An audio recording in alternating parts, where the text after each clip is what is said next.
Elias Thorne, a young filmmaker with a penchant for the macabre, stood at the entrance, his heart pounding with a mix of fear and excitement. He turned to his companions, Alex, who was fiddling with a gadget, and Chloe, whose skeptical eyes scanned the desolate park. Are you both ready for this? Ready as I'll ever be. Alex replied, his voice steady, but his eyes betraying a hint of apprehension. Chloe simply nodded, her adventurous spirit tinged with doubt. Elias set up his cameras, capturing the haunting beauty of the derelict landscape. Alex scanned the area with his devices, hoping to detect any paranormal activity. Chloe, despite her skepticism, couldn't shake the feeling of being watched. I don't like this place, she whispered, her voice barely audible over the rustling leaves. That's what makes it perfect. Elias replied, his eyes gleaming with ambition.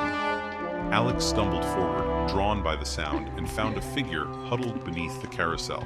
As he reached out, the figure vanished, leaving behind a metallic scent and a feeling of dread. Did you see that? He gasped, turning to his friends, but their expressions confirmed his fears. The whispers grew louder, echoing in their minds, and the shadows seemed to close in around them. Chloe clutched Elias's arm, her skepticism replaced by raw fear. We need to get out of here. She urged, but the path to safety was nowhere to be found. There's something here that doesn't want us to leave.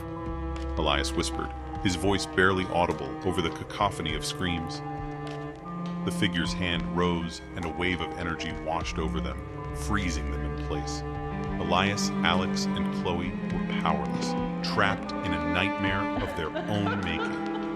The figure's gaze turned to the cameras, and with a flick of its hand, they shattered, silencing their only means of documenting the horror. Alex and Chloe exchanged terrified glances, knowing they were now part of the park's dark legend. As dawn broke, the realization dawned on them that their nightmare had only just begun. We shouldn't have come here. Chloe whispered, her voice trembling with regret. We need to find a way out. Elias insisted, though the path forward was shrouded in uncertainty.